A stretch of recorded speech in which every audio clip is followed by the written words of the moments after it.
Hai semua, Assalamualaikum warahmatullahi wabarakatuh. Semoga teman-teman dalam keadaan sehat. Buat teman-teman yang sedang tidak enak badan, semoga lekas diberikan kesembuhan. Ya, video kali ini kita akan coba belajar tentang DDL di SQL Server. Jadi buat teman-teman yang masih baru belajar tentang database, khususnya SQL Server, mungkin video ini cocok buat teman-teman yang masih benar-benar tahap belajar banget di awal. Kita akan coba pelajari seperti apa sih DDL di SQL Server. Skrip-skripnya seperti apa, penggunaannya seperti apa. Ya, kita akan coba terapkan di dalam video tutorial kali ini. Oke, pertama mungkin lebih di penjelasannya. DDL, apa sih DDL? DDL itu kepanjangannya adalah Data Definition Language yang artinya itu DDL itu perintah SQL yang berfungsi untuk membuat desain dari database. Jadi dia fungsinya itu script SQL membuat desain ataupun skema dari database tersebut. Jadi seperti create database, kemudian create table, alter table, drop database, ataupun truncate table.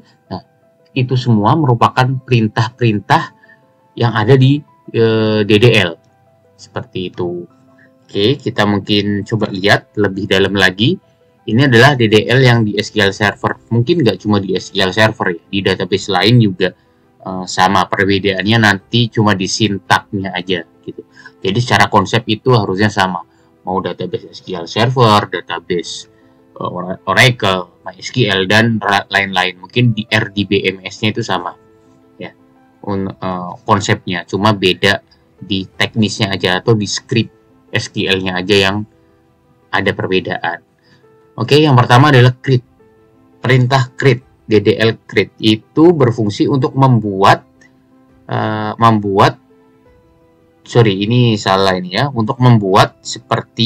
untuk membuat skema. Jadi membuat skema ataupun desain seperti create database dan create table.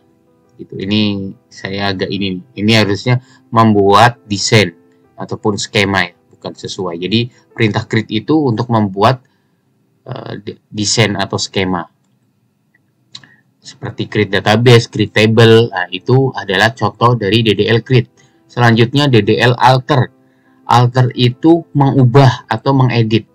Jadi jika kita akan mengubah suatu table, maka kita akan menggunakan perintah alter. Ya, mengubah itu bisa dengan menambah kolom, mengubah tipe datanya, atau mengubah lengthnya, itu kita menggunakan perintah alter ataupun DDL alter gitu ya. Selanjutnya drop. Nah, drop itu kita akan menghapus. Tapi yang dihapus itu bukan datanya tapi tempatnya. Jadi untuk drop table kita akan hapus tabelnya, bukan data di table tersebut, tapi tabelnya itu sendiri akan kita hapus. Selanjutnya drop database. Nah, ini lebih ngeri lagi ya. Drop database itu satu database kita akan drop, kita akan hapus semuanya. Gitu. Oke, selanjutnya truncate. Nah, truncate itu berfungsi untuk menghapus semua data. Jadi buat teman-teman yang masih belajar, mungkin jadi pertanyaan ya, apa sih bedanya truncate dan delete? Nah, ini sama-sama menghapus data nih. Truncate, delete itu fungsinya menghapus data. Cuma menghapus data yang seperti apa? Kenapa delete nggak masuk DDL, tapi truncate gitu ya? Kalau seperti yang kita tahu ya, delete itu masuk di DML, Data Manipulation Language. Nah, truncate padahal tujuannya itu sama, untuk menghapus data. Jadi truncate itu dia akan menghapus semua data tanpa melihat kondisi. Jadi semua datanya dihapus. Sedangkan delete dia bisa melihat kondisi. Kita bisa menggunakan delete where apa. Jadi kita bisa delete satu row, 2 row. Contoh satu table isinya 10 juta row. Kita bisa delete cuma berapa row. Tapi jika menggunakan truncate, itu semua data dihapus tanpa terkecuali. Jadi untuk speed, itu lebih cepat truncate dibandingkan delete. Gitu, jadi Jika ingin menghapus data secara keseluruhan, ya, akan mengisinya tabel tersebut dengan tabel baru, maka gunakan perintah truncat karena itu speednya itu jauh lebih cepat dibandingkan menggunakan delete. Walaupun delete yang tanpa where, delete all, itu tetap lebih cepat truncat karena truncat itu merupakan salah satu perintah DDL. Oke, sudah selesai untuk di sisi PPT-nya. Sekarang kita akan langsung coba praktekkan seperti apa sih perintah create, perintah alter, perintah drop, dan perintah truncat. Kita akan coba praktekkan langsung menggunakan SQL Server 2022. Oke, langsung aja kita buka editornya. Di sini saya menggunakan SSMS. Ini yang menggunakan SSMS dan di SQL Server 2022. Teman-teman bisa lihat ya, ini masih kosong. Oke, kita coba terapkan perintah create. Ya. Oke, kita coba perintahkan create. Kita coba create database. Create database. Oke, nama database-nya. Oke, contoh SQL 2022. Nah, ini kita tinggal running. Shortcut-nya bisa ALTX, F5, atau kalau F5 nggak bisa Fn plus F5. Ataupun kayak ini ya. Gitu. Oke, kita lihat apakah sudah berhasil generate database-nya. Ya, nih teman-teman bisa lihat.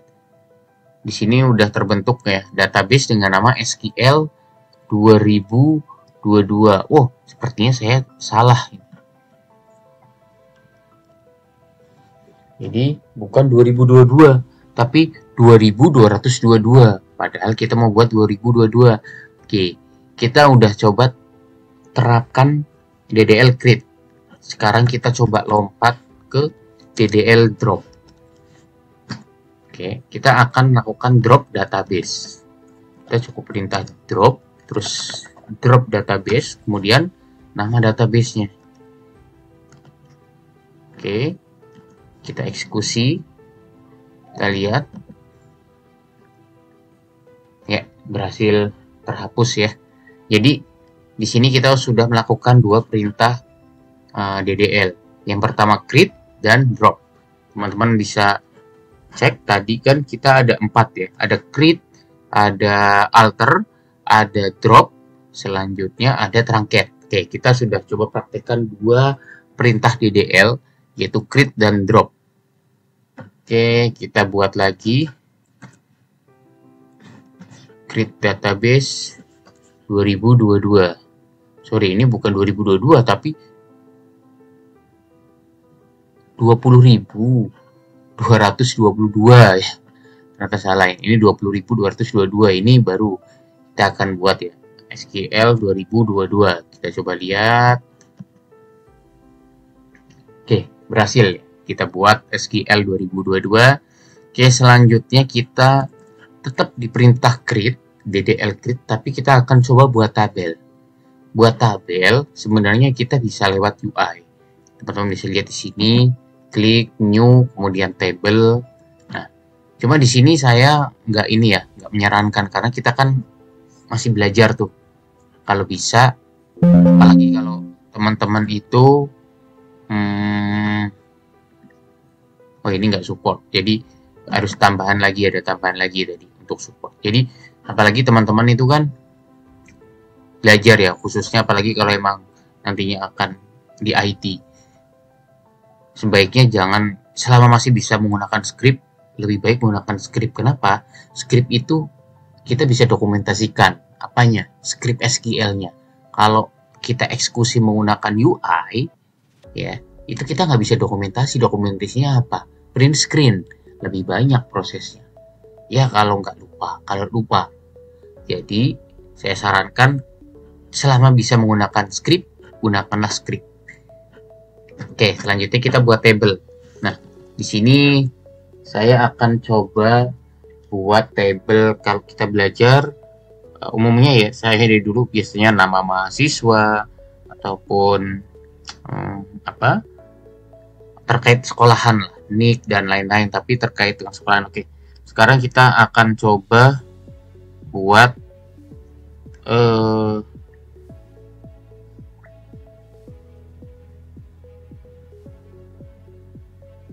buat table chief. Ya, buat table chief customer identification. Jadi chief itu adalah, kalau bisa saya bilang, dia seperti nick kita. Kalau di negara, di KTP kita unik, setiap orang pasti hanya punya satu nick. Nah, kalau chief itu di keuangan, khususnya di perbankan, itu teman-teman punya rekening di BNI, banyak rekening, tapi pasti aja punya satu chief. Ya, jadi dia itu selevel dengan nick. Nah, kita akan coba create table chief. Kita beri nama TBL chief. Oke. Selanjutnya kita buat pertama field chief. Oke, kita buat chief no aja. Chief no. Set chief berapa? Oke, kita buat 10. Oke, kita chief itu kita set not null. Dan kita, karena chief itu satu orang satu, kita buat dia jadi primary key. Oke, selanjutnya setelah chief, tentunya nama ya. Kita langsung full name aja. Nggak usah pakai first name, last name. Kita langsung set full name. Varchar 100. Kita biarkan saja kosong, boleh. Ini tergantung ya teman-teman, nanti mau dibuat not null atau null. Jadi buat yang masih belum tahu, not null itu artinya kolom ini nggak boleh kosong. Kalau kayak gini, ini artinya null. Artinya kolom full name boleh kosong. Ini buat teman-teman yang belum tahu ya, terkait not null ataupun null di setiap field table. Oke, kita udah bikin dua field. Ada chief, nomor chief, kemudian ada full name. Selanjutnya ada alamat.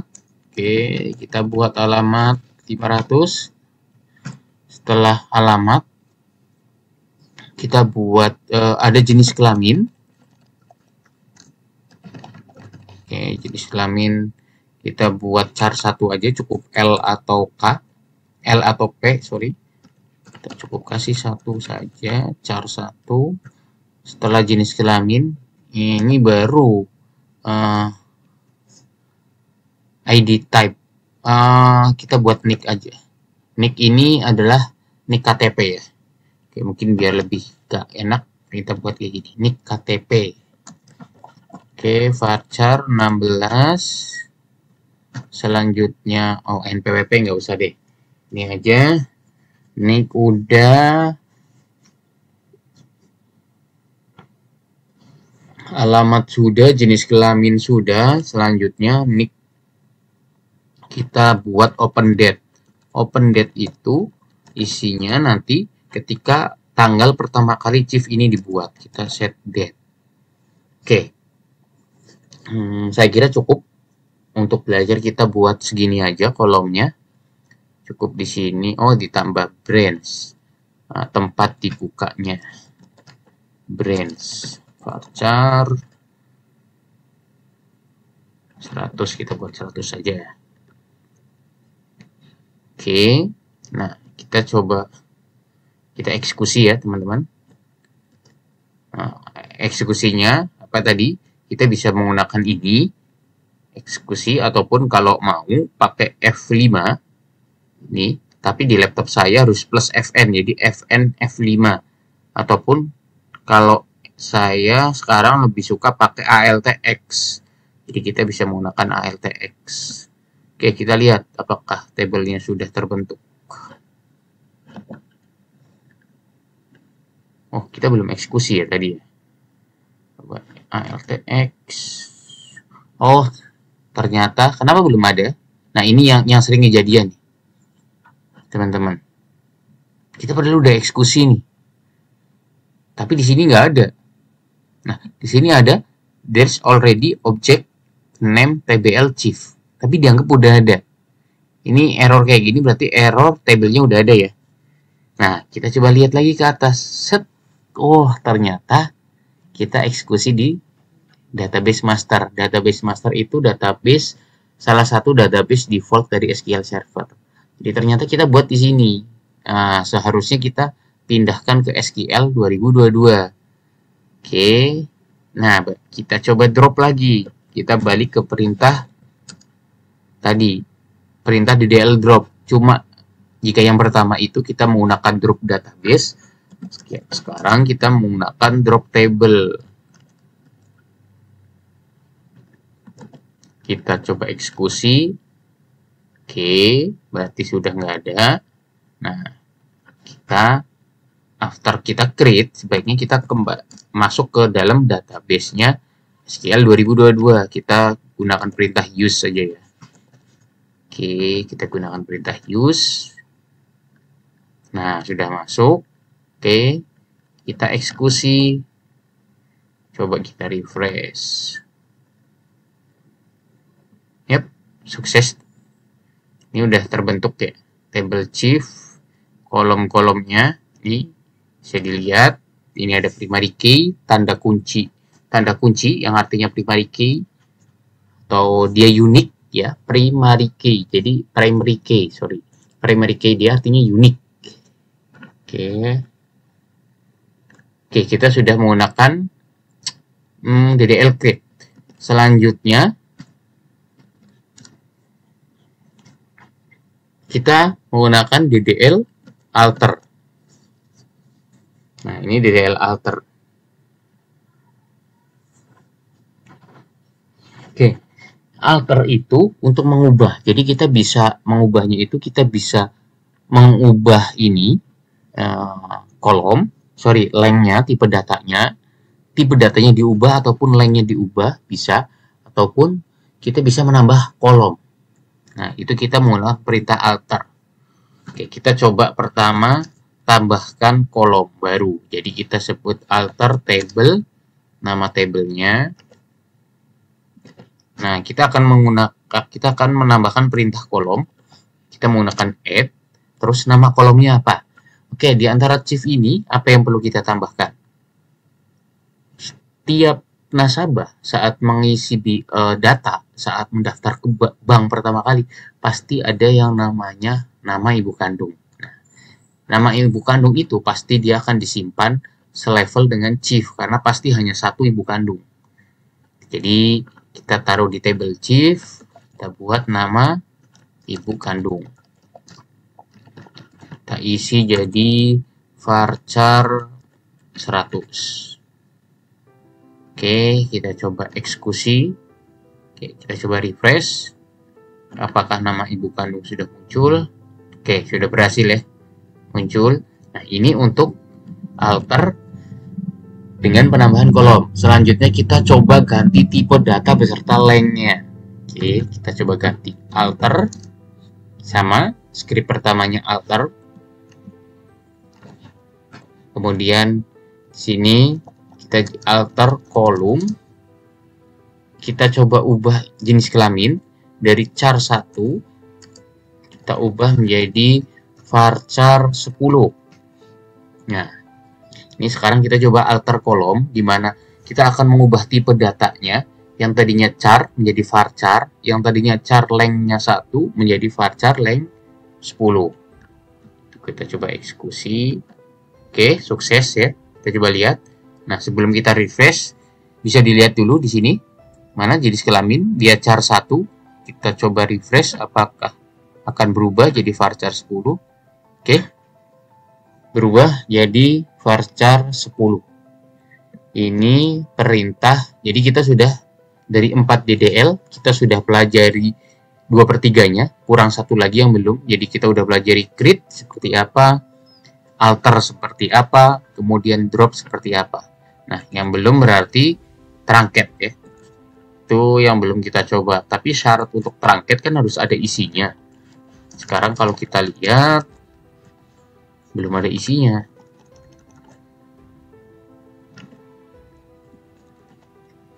Ini belum ada isinya nih. Oke, kita coba isi datanya.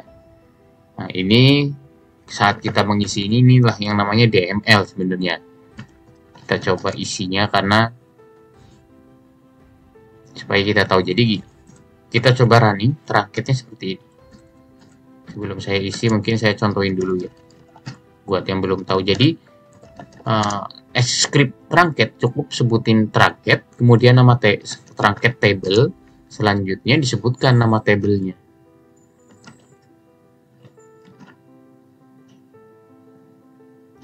Oke, seperti ini. Ini perintah truncat. Ini akan menghapus semua data di dalam tabel ini tanpa terkecuali, dan prosesnya cepat. Jadi mungkin kalau datanya gede ya, kalian bisa bandingkan, coba ada data satu tabel, katakan kalau data-data warehouse kan gede tuh, bisa nyampe 10 juta, 18 juta gitu, ada yang sampai miliaran. Itu kalau menggunakan perintah delete akan lama sekali prosesnya. Tapi kalau menggunakan perintah truncat cepat, hitungan detik. Bahkan kalau saya pernah data cuma paling ya 10 jutaan sih, masih belasan juta, nggak nyampe 1 detik proses, selama bener ya koneksinya itu ya, ataupun oke lah sebut 1 detik, jadi hitungan detik lah, cepet banget. Kalau delete itu lama.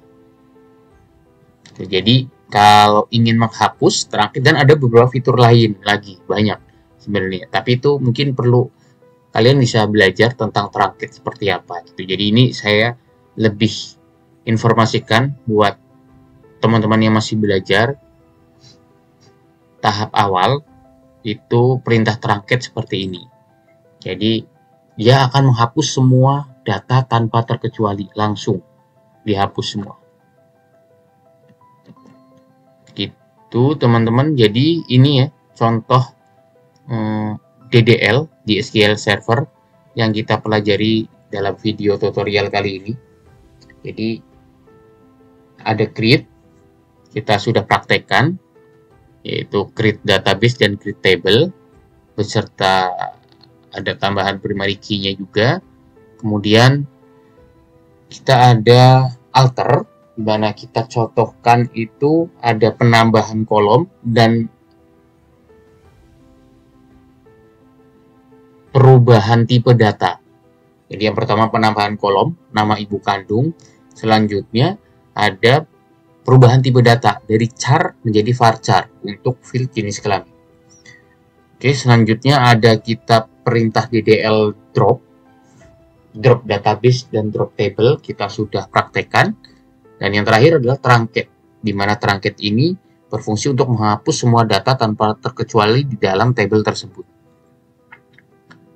Gitu, untuk saya kira cukup untuk video tutorial DDL kali ini. Semoga buat teman-teman yang masih belajar tahap awal database, tentang database atau khususnya SQL Server, dapat menambah sedikit informasi atau memberikan pencerahan supaya lebih memahami lagi apa sih DDL dan seperti apa sih contoh DDL itu sendiri.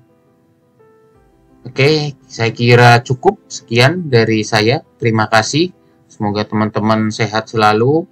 Akhir kata dari saya, wassalamualaikum warahmatullahi wabarakatuh.